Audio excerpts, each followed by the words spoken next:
Y'all know what it is. Happy Sunday. It is the morning after recap. We're going to talk about this Oklahoma SMU game. Oklahoma pulling out the victory 28-11. And we're going to dive into some things and give y'all my thoughts on really what went well, what didn't go well. And stick around. We'll talk about in preparation for the next game what we definitely need to improve on. Before we do that, welcome to Unfair Sports. I'm your host, Jay. Thanks for pulling up to the channel. For those that are not initiated and you're new to the channel, we do a recap of the games every Sunday morning. I like to put that together, get it out there to the people so you can enjoy your breakfast, your coffee, your brunch, and talk about it. I like to try to rewatch the game, watch through most of the main points, and then we're going to dive into what jumped out to us here as a Sooner fan. And so let's jump right into, let's do the offense first, right? So, offensively in this game, we finished out, of course, 2 yards short of what SMU put out. We 365 to 367, under 200 yards passing in this game, and just under 200 yards rushing at 189 and 176 in the passing game. So, Gabriel did not have a bad game. It wasn't an optimal game. We also had like 3 drops that probably would have made this a lot more, but I digress. Let's look through how the game started off. Of course, we started off slow. It was another slow start. This reminded me of the Kent State game. You know, we beat Kent State like 45-3, but the game was like 3-0 going almost into halftime. And then the last drive of the second half, we got that touchdown. Went up 7-3 at the half, and then we blew the door off of them in the second half. It reminded me of that game for this reason.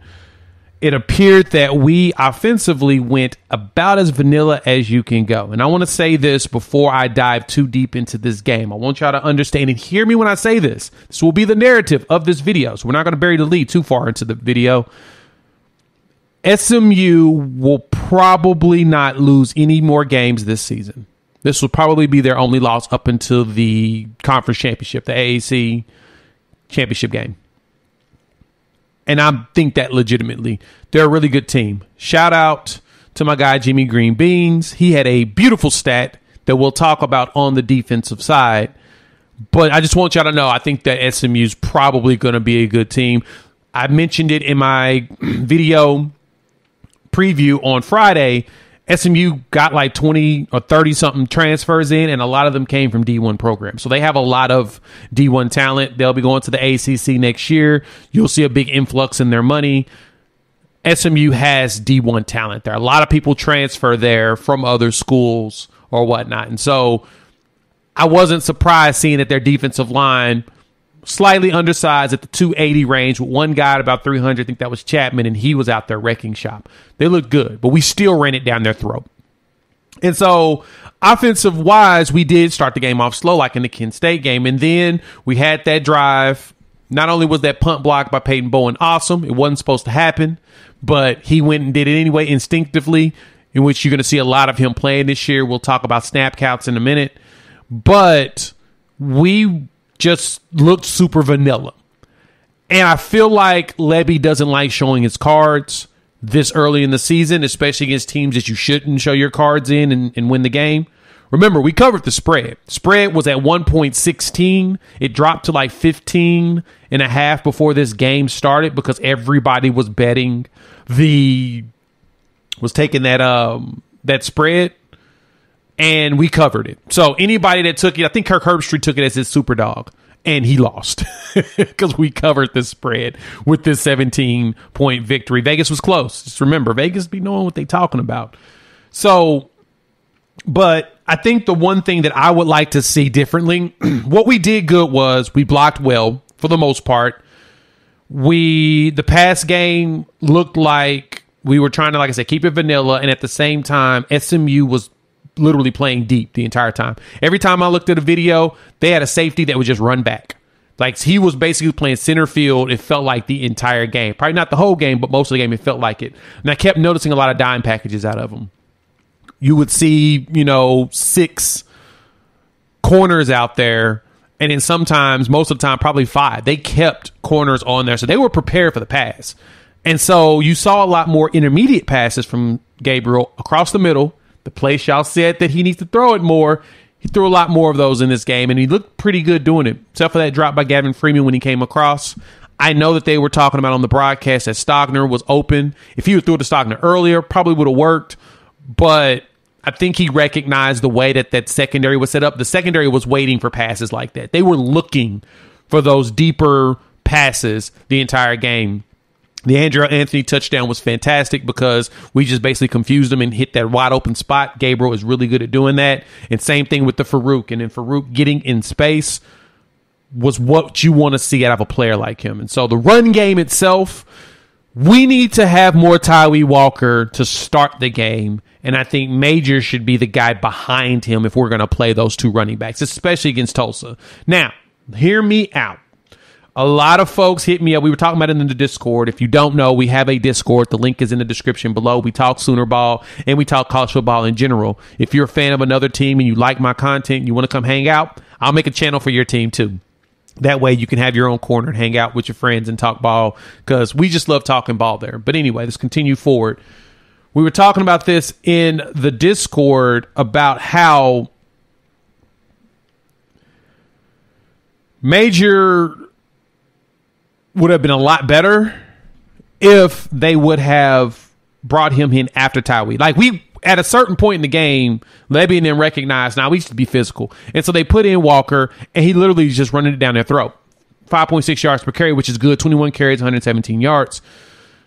We just needed to just run it down your throat. And that to me was a testament of what this offense is probably going to be long term. Like I said, Levy had it vanilla. We had no reason to really show our cards, especially when we got Tulsa coming up next week. And I'm sorry, in the Discord, we was talking about Salchuk and Barnes and why they didn't get very many touches. We all know that Barnes and Salchuk are coming off injury. So to be absolutely honest, why play them in these games when you can get them more healthy in preparation for the Big 12 slate of traveling to Cincinnati and Iowa State coming to the crib, right? I think that's the thing you want to do. That's most important. You want to make sure that you have them healthy for the bigger games coming up. So playing Salchuk and playing Barnes, that didn't bother me. I get it. Because remember, Barnes came off surgery over the summer. He's about probably 95%. And so they gave him some touches to get him going. Same thing with, and Salchuk was coming off an injury, which is why we didn't see him week one. So it made sense not to play them both in this game a lot. I got that. I get that y'all wanted to see more of them, but I get why we didn't. Wide receiver wise, when you go into it, 19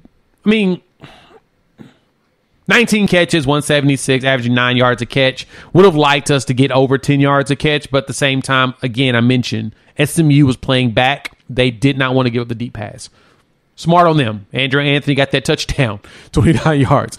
Jalil Farouk with the juke at 21 yards. And then Marcus Major caught the pass and ran it to get, 27 yards.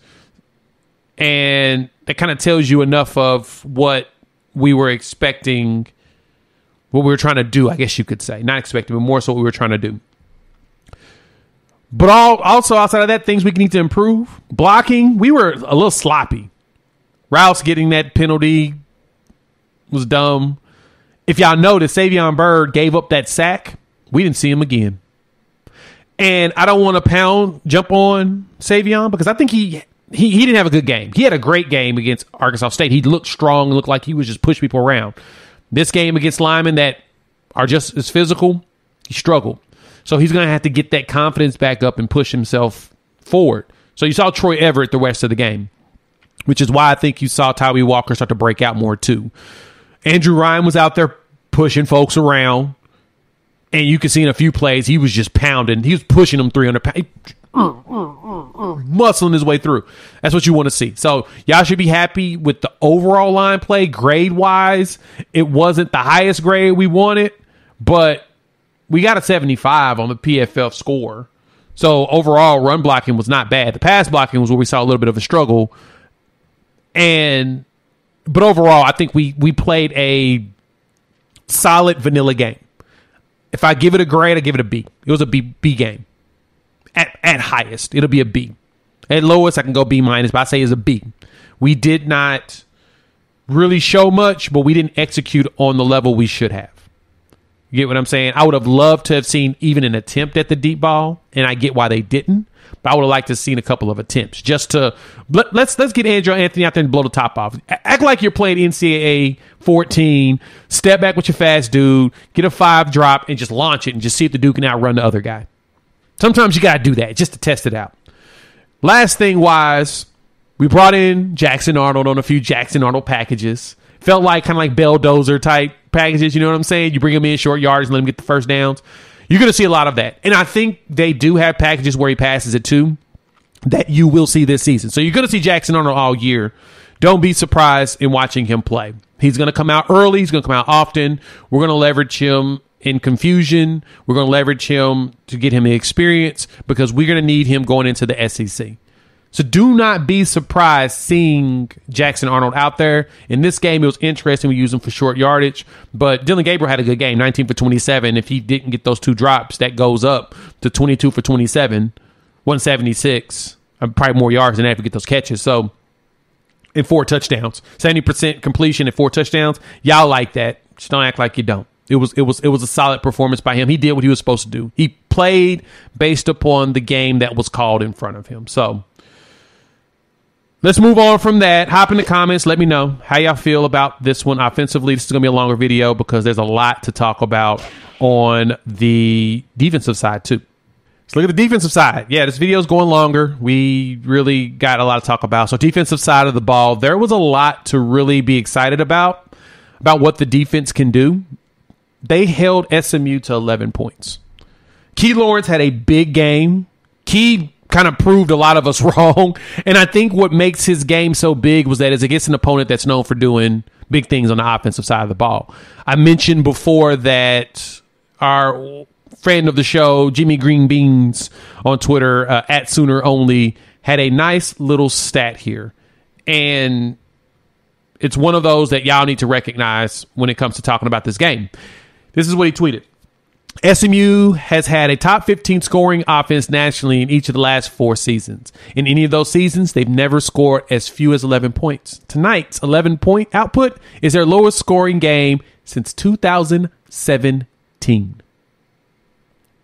Since 2017. So, and I say that, like, you may say, oh, well, they're a group of 5 team. That's cool. I'm glad that you think that, and that's fine. Great. You can continue to throw that out there. But let me point something out that's important. When you have teams that score like they do, they're usually very gimmicky. And so that means they have a lot of stuff that they're throwing at you. And they're doing a whole bunch of weird stuff because that's the way that they can get an edge and try to win games. Now, gimmicky stuff doesn't work long term. That's why they don't win a lot of those games, but it does get them points on the board. They're gonna exploit you in some capacity, but not 100%. That's a stat that y'all need to recognize and listen to and look at and keep in the back of your mind and understand. That is what happened. That is what went down in this game. And that, my friends, is the reason why this defensive performance was actually really good. We did that against a team that scores a lot of points. We helped them 4-16 on 3rd down efficiency, and they were 2 for 4 on 4th down. 4 for 16. We were forcing them to get that ball out. Now, that drive that they got and they scored the touchdown on, that was all self-inflicted. Penalties that didn't make sense. I mean, you had the face mask, PIs. We looked super sloppy in that drive. That was probably the worst drive of the game. And my boy Chicken's probably going to watch this, and there was something I want to point out to him was I was watching Kanik on one of the drives where SMU was really moving, and at the end of the possession, you saw, when we finally stopped him on 4th, Kanik got to stop. You saw BV grab him, and they talked for a bit. That possession, Kanik struggled. And you could tell. The corners were pointing out they was in the wrong spot. Stutzman was pointing out. That's why I was saying that I think that Kanik is better as a wheel instead of the mic. He was turned around in a couple of those. A couple of plays was his. There's confusion on who moved up, who moved back. Like plays we were going to give up. Like I think that wheel route, Kanik should have had. And some will say, well, he was covering the guy. He was covering a guy that was quote unquote blocking tight end. And what I would have said to that is, if Stone would have tried to throw that to him, one of those blitzers would have jumped up and knocked that pass down. It was one of those situations where we would have knocked the ball down if he had tried to throw it. But he lobbed it in the wheel because Knighton was wide open over there in the corner. No, he just lobbed it. I think it was Wheaton. I'm sorry. He just lobbed it. And it made sense because that's what you have to do if you wanted to, make that play happen. And so, I'm sorry, that was Knighton. That was Jalen Knighton.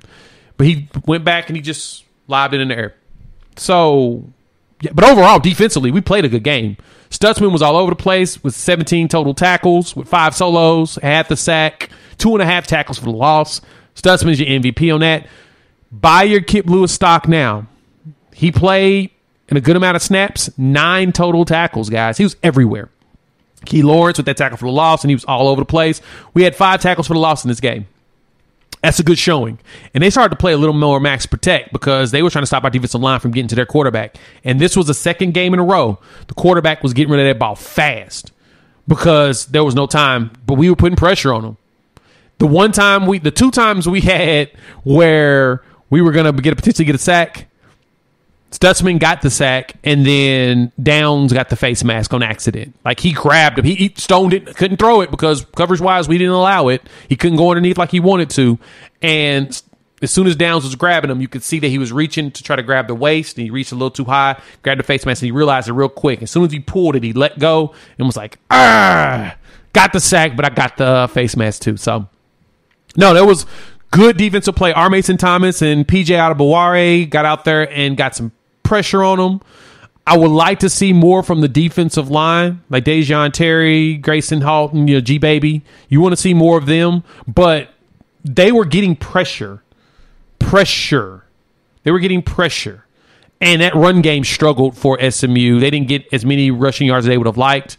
I mean, they totaled a total of 117 on 34 carries, so 3 yards per carry. They ran about 34 times. They had to run the ball a lot to get some movement, and they weren't getting as much movement as they wanted. L.J. Johnson Jr. struggled with only 21 carries.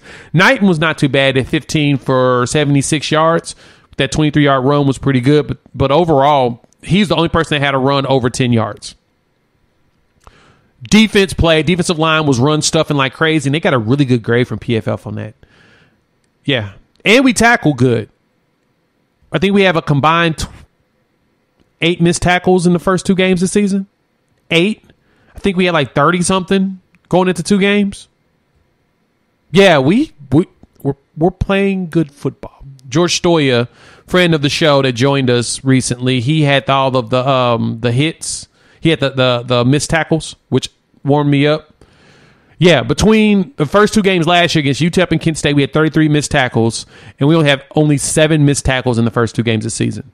Y'all should be proud of this defense. They're looking like they're supposed to look like, and we're going against we went against an offense that's always top 15 in the country scoring wise. They're going to still up a whole bunch of points, regardless who's in front of them. They put up points, and we slowed them down, which is a good thing. Last thing, your MVP on that defensive side. Woody Washington, man, he played 82 of the 84 defensive snaps. Reggie Pearson's right. The kid's special. There's something about him. And then Peyton Bowen played 49 snaps, so his snap count's going up. Of course, Harrington's up there, injured or not, he played in. He got some more game in. Gentry Williams went back into the game after that injury, but he ended up sitting the rest of the game. Let him rest. Tawee Walker stepped in beautifully. The young players got in. We played 26 players on defense. So we played a lot of people, a lot. We got a lot of snaps out of the D-line, of the secondary. A lot of players got to play, which you want to get that experience, especially as we get ready to prepare for Big 12 play. So, long video, but this was a good morning after. Hop in the comments, let your boy know what your thoughts are, how you feel about the game. Hopefully you commented throughout the entire show. I'll be, jumping in there and hitting up all your comments. If you made it this far and you like the content, hit the like button. You're new to the channel, subscribe, join the family. We'd love to have you join us. Always talking college football, a lot of OU football. I like adding other teams because, keeps me busy. So, YouTube says to watch one of these videos. We'll go live tonight. It'll be later than normal, probably closer to 8:30.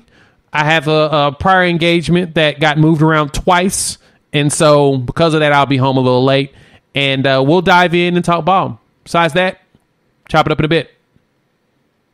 Peace.